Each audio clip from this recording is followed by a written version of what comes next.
feet, down 2.5. Picking up some dust. Down 1/2. Contact light. Okay, engine stop. Houston, Tranquility Base here. The Eagle has landed. Landing men on the moon was a singular achievement that established the 20th century as the age of aerospace. It was the culmination of nearly a decade of work by hundreds of thousands of Americans. A national effort called Project Apollo. Roger, the EVA is progressing beautifully. I believe they're setting up the flag now. But what drove Project Apollo more than anything else was not the desire to explore another world. It was the determination to defeat an adversary here on Earth, the Soviet Union. People forget the enormous antagonism between the Soviet Union and the U.S. at that time. When President Kennedy set the goal to put a man on the moon before the decade was out, that became a battle in the Cold War.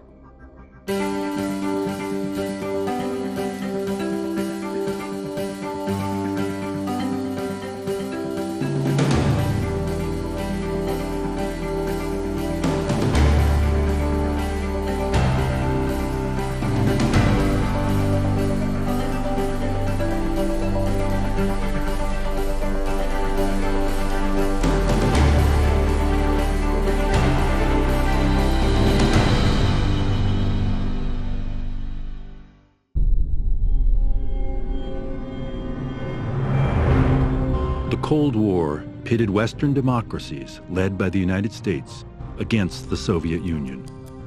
It was a battle for hearts and minds, waged with technology and science as a measure of power. In 1957, the first salvo of the Cold War's contest in space was launched by the Soviets on top of a massive rocket. Until 2 days ago, that sound had never been heard on this Earth. It's a report from man's farthest frontier, the radio signal transmitted by the Soviet Sputnik, the first man-made satellite as it passed over New York earlier today. I'll never forget Friday, October 4th, 1957. Our neighbors and my parents and I gathered out in the backyard, and I remember that no one said anything. We all knew where to look. And then it appeared, coming over the trees, this star silently moving against the background of all the fixed stars. We went back in the house after it was out of sight and asked my parents why were some of them crying, because I thought this was the most magnificent thing I could imagine. And they said, "We're crying because it means the Soviet Union could drop a nuclear egg on us anytime they want." Sputnik was pretty terrifying because it meant that the calculus of the Cold War had really changed, and that nuclear destruction seemed a lot more likely. Russia getting into space really bothers me. We are headed downhill to the status of a second-rate world power. If Russia wins dominance of this completely new area, well, I think the consequences are fairly plain. Probable Soviet world domination. In 1957, when Sputnik was launched, I was teaching thermodynamics at West Point. And I remember the impact that it had on me because I thought this is a game changer. I was dismayed by the Russians being first. Weeks after Sputnik, America's effort to launch its first satellite blew up on the launch pad. The Americans utterly failed. It looked like the Soviets could do nothing wrong and we could do nothing right. It wasn't until 4 months after Sputnik that the United States finally put its own satellite into orbit. Then, in July 1958, the United States created NASA, the National Aeronautics and Space Administration. NASA is a direct response to the Sputnik crisis that people felt in the winter of 1957 and 1958. We had a sense that we needed to catch up. In April 1959, NASA chose 7 men to become America's first astronauts. One of the first questions came about was, how are we going to beat the Soviet Union to putting the first man in space? And so NASA developed the Mercury program. It was 1 man in orbit. That was its fundamental objective. To put a man in orbit would require rockets and spacecraft. To build them, NASA turned to the American aviation industry. NASA provided the guidance, but it was industry that did the work. McDonnell Douglas, Rocketdyne, North American, Boeing, all of them have been central to the space history of the United States. McDonnell Aircraft, known for its jet fighters, won the contract to build the Mercury Crew capsule. McDonnell really was the pioneer in creating a human spacecraft. It was working with the NASA engineers to develop something that didn't exist before. You needed to have an environmental control system, you needed to have a cockpit. So McDonnell became a really critical contractor for NASA in the early space race. In April 1961, as the U.S. was preparing to send a man into space, the Soviet Union shocked the world by getting there first. Man had his first great success in space when the Russians pushed a man across the threshold. He was Yuri Gagarin, the first to orbit the Earth. It was the propaganda coup of the year. This is the reality that confronted the newly elected president, John F. Kennedy. Kennedy came into office knowing very little about space and basically caring very little about space. The flight of Yuri Gagarin changed that. Kennedy saw the world reaction to Gagarin's achievement. Here's the Soviet Union again doing something that the whole world admired. Then, on May 5th, 1961, the United States was finally ready to launch its first astronaut, Alan Shepard, into space.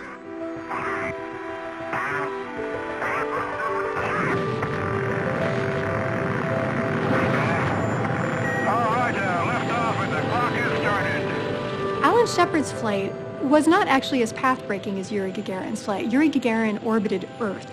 Alan Shepard's flight was just a up-down trajectory. But it was such a confidence booster after such a string of failures.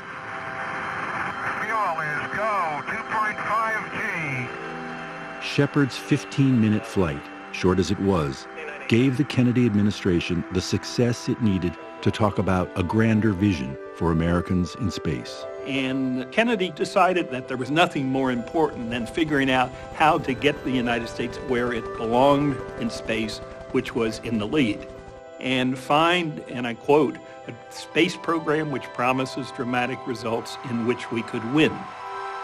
And what the Kennedy administration proposed would launch the largest scientific and technical mobilization in American history. We shall send to the moon, 240,000 miles away, a giant rocket on an untried mission to an unknown celestial body, and then return it safely to Earth, and do all this, and do it right, and do it first. Before this decade is out, then we must be bold.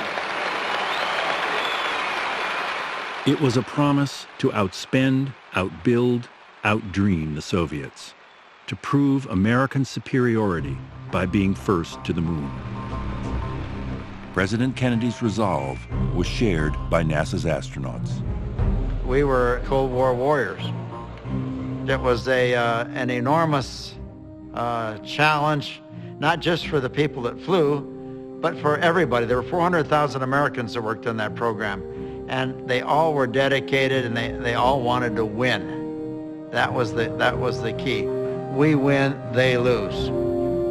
To win, the Kennedy administration had an asset waiting in the wings. The man who had been the chief rocket engineer for Nazi Germany.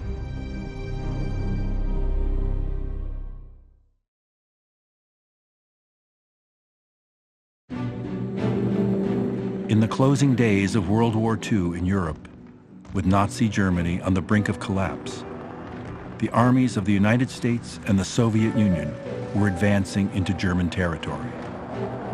The Third Reich had many of the best scientists in the world, and we wanted them. Not only did we, America, want them, but we had to have them. Otherwise, the Soviets would get them. The biggest prize was Wernher von Braun. He had designed and developed the world's first ballistic missile, the V-2 rocket. Another launching for the great weapon leaping 65 miles skyward, then reaching 3,000 miles an hour.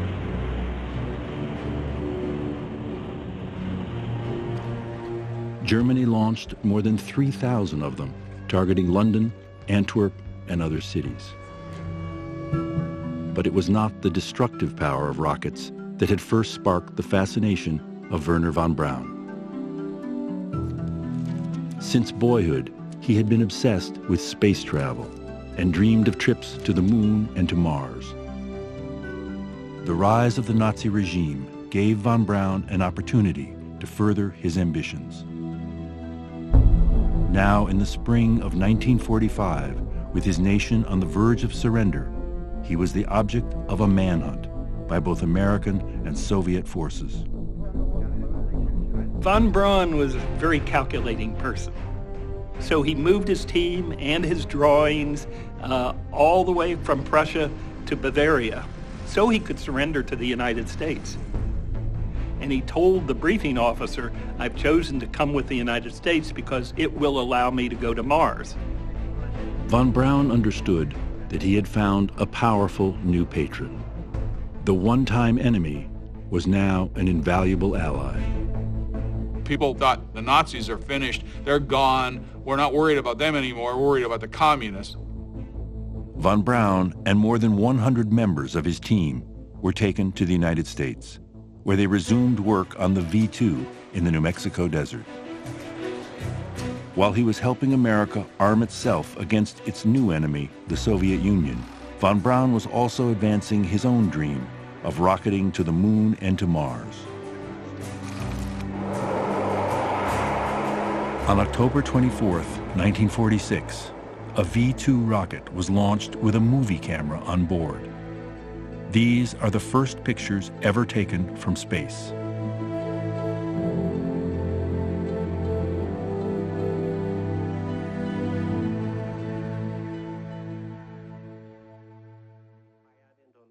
By the 1950s, von Braun had become the popular face of American space exploration, appearing in 3 Walt Disney television specials.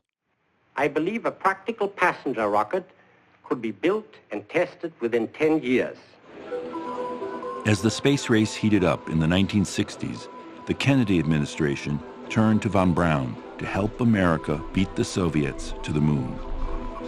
Von Braun was the chief architect of the new rocket Kennedy was counting on, a rocket powerful enough to break free of Earth's gravity and launch astronauts to the moon. It was named the Saturn V. For the aerospace industry, the job of executing von Braun's vision would present challenges on an unprecedented scale. The rocket, taller than a 30-story building, had 3 stages. Stage 1 was made by the Boeing Company. Stage 2, North American Aviation. And Stage 3, the Douglas Aircraft Company. 3 major contractors, each supplied by thousands of subcontractors. The Saturn V had more than 3 million parts, making up some 700,000 components. Engines, fuel injectors, and turbopumps from Rocketdyne, telemetry and guidance systems from IBM, gyroscopes and sensors from Honeywell. The Saturn V would be the most complex machine ever built. Each one of those parts has to meet a tremendous number of individual specifications and requirements to make sure it does its job, that one part.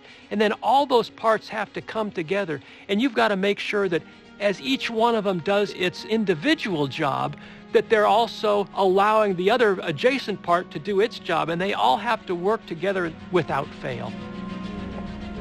Wernher von Braun and his team had always had near total control of rocket building. But the astonishing complexity of the Saturn V meant they were now forced to cooperate with industry. When the rockets got to the Marshall Space Flight Center, the Germans would take them apart in order to make sure that industry had done the job the right way, because their attitude was, these are pupils, they're just learning. And Jim Webb, who was the NASA administrator, called in Wernher von Braun and he said, you've got to trust industry. You've got to quit taking these rockets apart. Just accept them from the factory. Von Braun knew the conversation was coming, so he reached into his back pocket and he pulled out a rag and waved it in Webb's face and says, this is what we find in the rocket.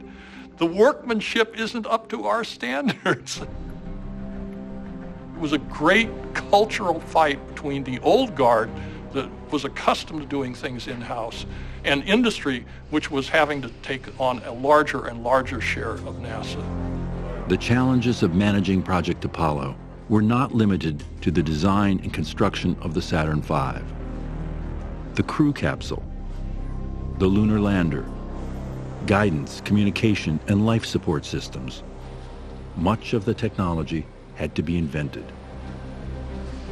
And getting it all built would require the mobilization of industry on a scale not seen since World War II.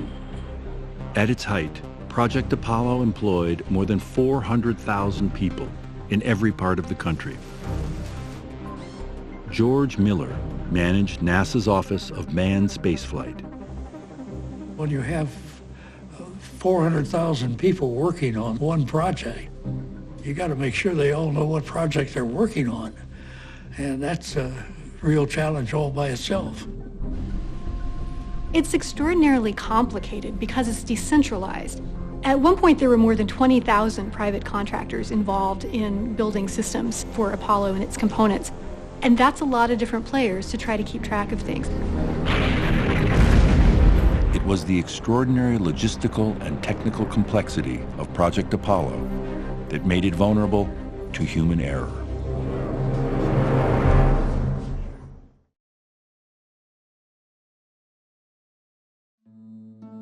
In 1966, NASA selected the crew for Project Apollo's first manned test flight, which became known as Apollo 1. The plan was for 3 astronauts to orbit the Earth for 14 days.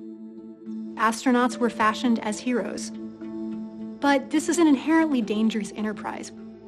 The risks of failure were quite high. As far as we're concerned, it's a success if all 3 of us get back.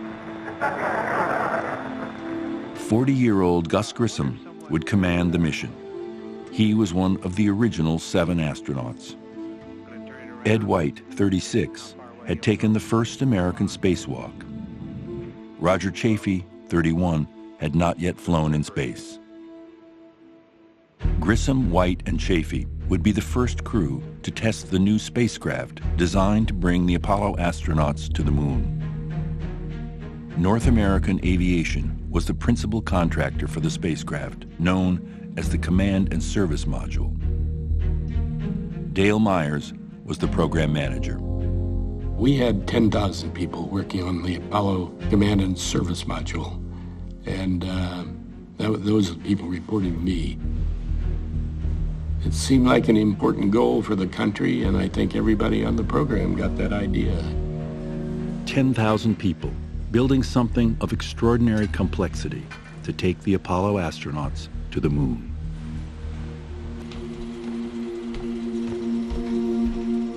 But during months of testing, NASA had discovered problems in several systems in the Apollo Command Module, problems that were widely reported in the press. Gus, do you expect there are going to be a goodly number of slips and pre-launch delays before you do get off? Well, I think we've had them. The spacecraft systems all look pretty good to us now.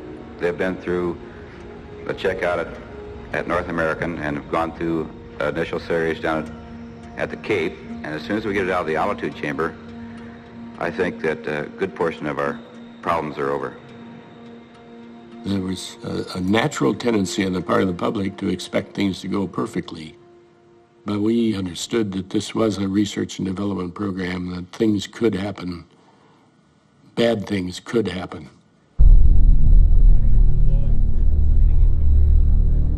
On January 27, 1967, less than a month before the scheduled launch of the mission, the crew went to the launch pad to run critical pre-flight tests. Roger, senior power, counting 1, 2, 3, 4, 5, 5, 4, 3, 2, 1, senior power. The tests took several hours. At 5:40 p.m., the astronauts had problems with their communication system. Hey,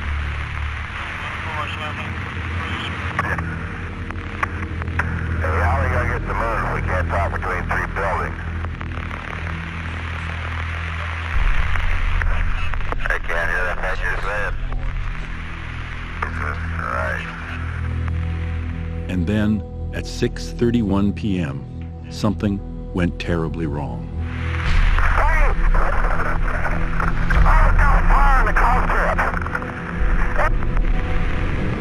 This is Peter Jennings at ABC News in New York. The 3 astronauts for America's first manned Apollo spaceflight have been killed. An electrical spark apparently shot out and ignited the 100% oxygen in the cabin that they were breathing as in a real spaceflight.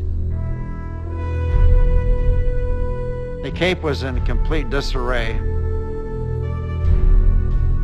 A lot of the people that had been working on rockets had been involved in failures, but not in failures involving human lives.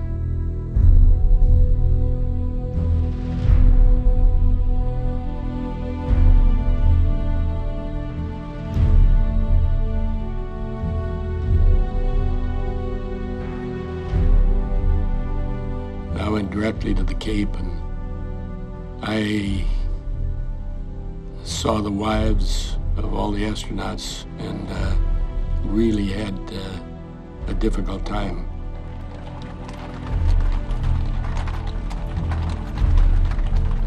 I knew the astronauts and I knew their wives. Oh, it was terrible. And we commit his body to the ground, earth to earth, ashes to ashes, dust to dust. Not long before the fire, Gus Grissom had written these words about the dangers of space travel. There will be risks, and sooner or later, inevitably, we are going to run head-on into the law of averages and lose somebody. I hope this never happens, but if it does, I hope the American people won't feel it is too high a price to pay for our space program.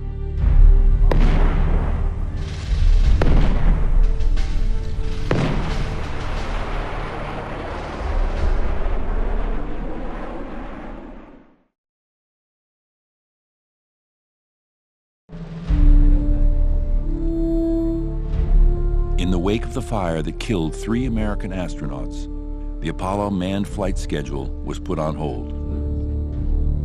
NASA appointed Frank Borman and 8 others to a review board to investigate the fire. Well, the inside of the spacecraft was charred beyond recognition. We spent several months trying to find out exactly what caused it. We think there was an insulation problem with some electrical wires near Gus Grissom's foot down in the lower part of the spacecraft that arced and started the fire. We had overlooked the fact that in 100% oxygen, almost anything burns. And we had allowed too much flammable equipment to get into the spacecraft. So it was a real burned out hulk. Almost 6 years had passed since President Kennedy had committed the nation to sending a man to the moon by the end of the decade. But the nation had changed. Kennedy had been assassinated. The United States was bogged down in a war in Southeast Asia. Protests against it were growing. America's expansive dreams and ambitions were being questioned, and Project Apollo was no exception. The Apollo fire, it was a disaster, both internally and externally. You have to ask, well, why did you have the problem? And it was simply because we believed that we understood what we were doing, and then discovered we didn't really. There were recriminations everywhere. This was really a wake-up call to everyone involved that perhaps things were being pushed a little too fast. And with the Apollo 1 fire, everyone kind of had to take a step back and stop and ask what had gone wrong and what needed to happen to make sure that this wasn't going to happen again. The investigation by Borman and the review board revealed that serious mistakes had been made in the design and construction of the Apollo command module. I think we all knew it was a dangerous business, so it was unreasonable to expect that we wouldn't have a problem, but I don't think any of us expected to have a problem on the ground. The review board concluded that NASA had failed to properly oversee the work of North American aviation, and that this was a reflection of a broader problem. NASA had done a poor job of coordinating the huge number of contractors working on Project Apollo, and of integrating all the different systems they were designing. And Jim Webb, who was the NASA administrator, made a phone call to the chief executive officer of Boeing and said, we need help. We need help with systems integration. We just need more people who are experienced systems analysts. And Boeing had that capability. For the past 8 years, much of it working in secret, Boeing had been the main contractor for the Minuteman missile system.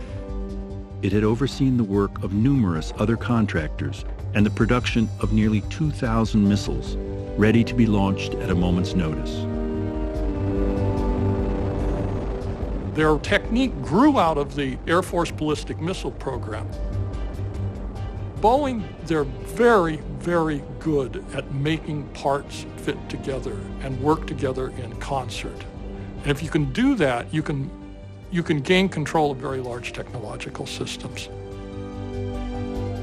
In 1967, soon after the Apollo 1 fire, NASA and Boeing initiated a program called Apollo Technical Integration and Evaluation, or Apollo TIE.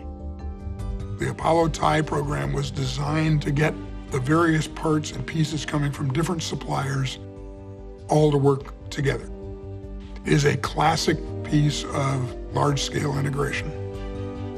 Boeing's responsibility would be to coordinate the work of the Apollo contractors. The company assigned some 2,000 people to the task. You have one subsystem, another subsystem, you put them together, you want to make sure that they work according to expectations. Learning how to do that was the greatest organizational challenge that the United States faced with respect to Project Apollo. NASA resumed work on manned missions in April 1968, more than a year after the Apollo 1 fire. NASA and Boeing, in an advisory role, helped us go through every system and make sure it was as reliable as it could possibly be done. Things changed dramatically. With the new management, I had enormous confidence. People make a difference. Managers make a difference. But Project Apollo now had just 14 months to fulfill the late President Kennedy's pledge to put men on the moon by the end of the decade.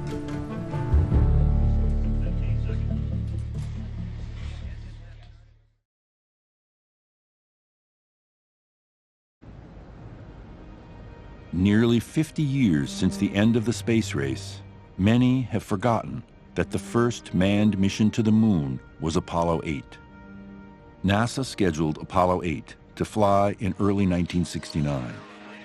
The original mission was to have 3 astronauts orbit the Earth for 10 days. It would be commanded by Frank Borman. But the mission changed. The Central Intelligence Agency told NASA that the Russians were about to go to the moon. That was a forcing function, there's no question about it. I was told that we were going to try to do it in December because we wanted to beat the Russians. And I I said, that's fine with me. Let's do it.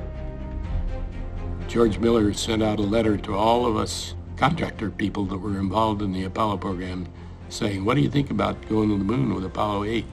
Is it ready? Are we reliable enough to do it? And boy, I spent a lot of hard thinking about that issue. And got all my top guys together. We really worked hard on whether we were ready to go. Looked at all the data, decided, yes, we were ready to go.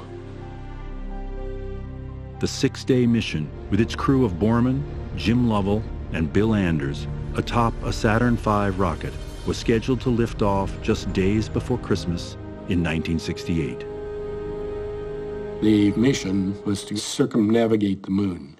In other words, go to the moon, go into orbit around the moon, and then fire the service module to come home. Pretty special mission. A lot of things had to work right. We, of course, held our breath. Here we were going a long way into space, so we had to make it right. And that's what that 2 years after the fire was all about. I never really sat down and tried to calculate the odds of getting back. I know Bill Anders said he thought that maybe 30% chance we wouldn't get back. I don't know. I was convinced I was coming back or I wouldn't have gone. Wernher von Braun's massive rocket, the most complex machine ever built, had never been launched with people on board. Apollo 8 was a really bold decision on the part of NASA. The fundamental decision was made to send a human crew to the moon on the Saturn V. No American or Russian had traveled further than 850 miles from the Earth. The crew of Apollo 8 would be attempting a journey of nearly 250,000 miles. The Saturn V was an enormous vehicle. I remember getting out of the elevator and walking over the catwalk into the spacecraft. It was awe-inspiring just to look down and see how far up you were before it ever started. An estimated 200,000 people converged on the Space Center to witness the launch.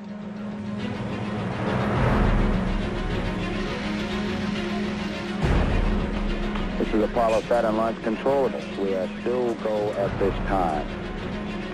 T-minus 15, 14, 13, 12, 11, 10, 9. We have ignition sequence start. The engines are armed. 4, 3, 2, 1, 0.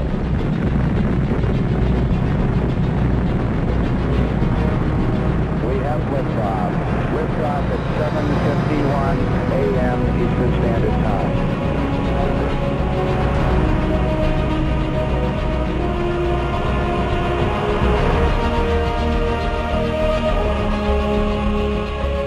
It kind of hung there, you'd say, is it really going? And it was very slow and very majestic in lifting off the launch pad. It was just a remarkable experience.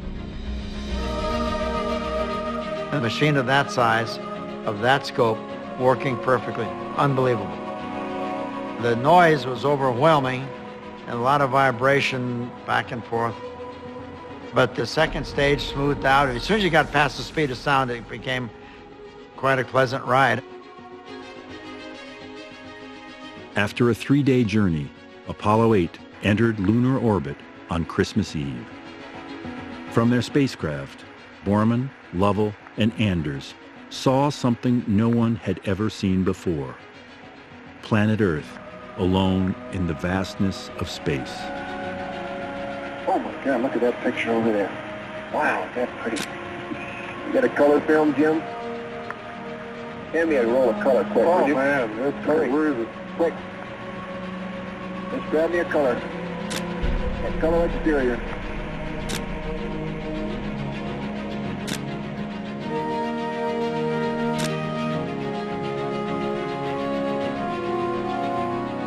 As they orbited the moon, the astronauts read the first 10 verses of the Book of Genesis.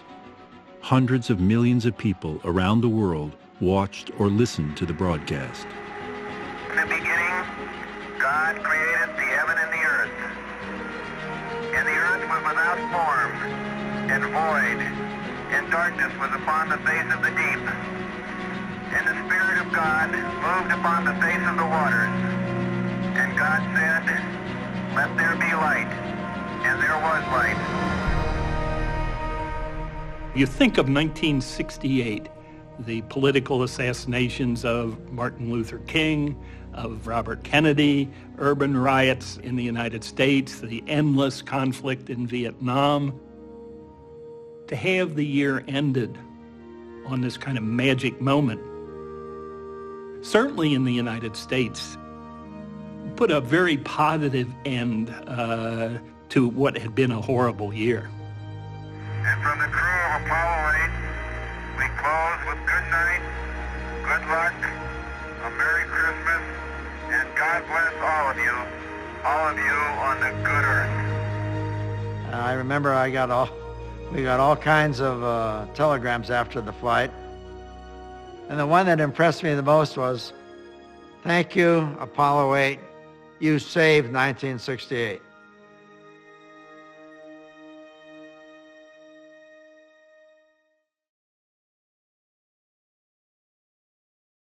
We copy you down, Eagle. Listen, On July 20th, 1969, Apollo 11 landed 2 American astronauts, Neil Armstrong and Buzz Aldrin, on the surface of the moon.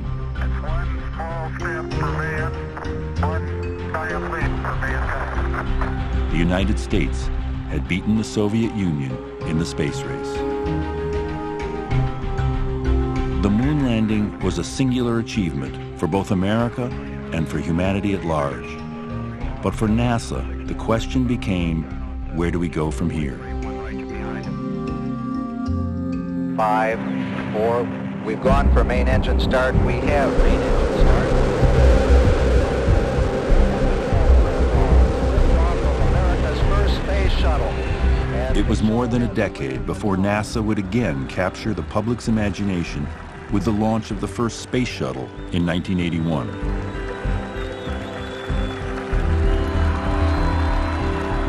The shuttle was the first reusable spacecraft. Launched as a rocket, the winged vehicle glided back to Earth. 2, 1, booster ignition and liftoff of Discovery, celebrating its 25th birthday by racking up science and supplies to the space station. Starting in 1998, the space shuttle began the mission it was designed for, facilitating the construction of the International Space Station, or the ISS. The shuttle made 37 trips over more than a decade, hauling components, cargo, and crew to the ISS. This is Mission Control Houston. As you can see, we're seeing live video from the International Space Station. There is Commander Chris Ferguson greeting Commander Andrei Borisenko.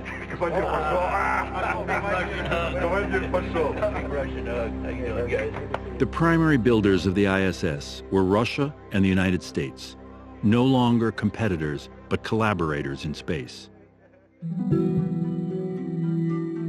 The space station is made up of more than 30 major components, from laboratories to habitation modules to solar arrays, all joined together in space. It is one of the great engineering achievements of all time. And Boeing was the systems integrator. Boeing made sure that when you plugged in the Russian modules with the US modules and the nodes in between, that they didn't catch fire, or that they didn't start to send errant signals to each other. The ISS is where astronauts are learning how to survive for prolonged periods in space. What is learned here will make possible the trip to our next destination in the solar system, Mars.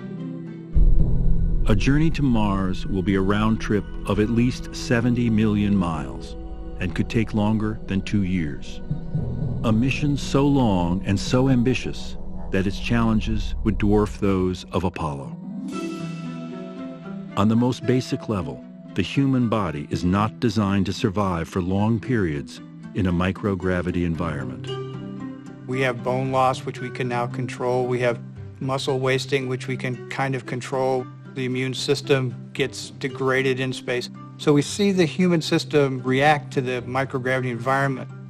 We want to use space station to make sure that there's not a problem when we're going distances as far as Mars for 2 or 3 years, that the human body will not have any detrimental effects from the journey. A voyage to Mars will require a rocket even more powerful than the Saturn V that took men to the moon. NASA has contracted with Boeing and other companies to build the Space Launch System, or SLS. I wish it could be publicized more, because even when I talk to my friends and I tell them, hey, I'm working SLS, they're like, are you working on a Mercedes-Benz? Like, what is a SLS? Like, what is that? And I have to tell them it's a Space Launch System. And they ask me, can you talk about it? And I'm like, you can Google Space Launch System. NASA has a whole website on it. But getting to Mars will require much more than a massive rocket. You're gonna need a habitat while the crew is traveling to Mars. You're gonna need a Mars lander to land on Mars. You're gonna need a Mars ascent vehicle to get off of Mars. And then you're gonna need a way to get back home. So I would call it the most challenging mission in history.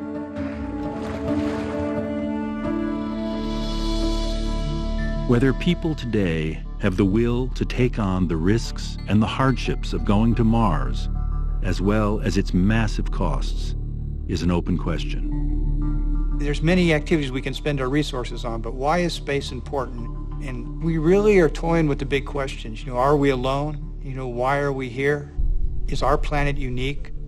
Those are big questions, and I think as a species, it's ingrained in us to try to answer those questions. We'll go to Mars someday with man. It's going to happen. I think man's DNA is built on exploration, and he has to do it. So I think he'll eventually go. But 50 years after reaching the moon, space exploration is no longer driven by a global power struggle. If it hadn't been for the Russians, you think we'd have gotten to the moon in the 60s? No way. Competition is an extremely important part of any human endeavor. And it's probably because I'm an old guy now, but I don't believe it could happen today. How and when humans will set foot on the red planet is unknown. But one fact is clear. In the same way that Project Apollo came to define the 20th century as the age of aerospace, a journey to Mars will almost certainly be the defining moment of the 21st century.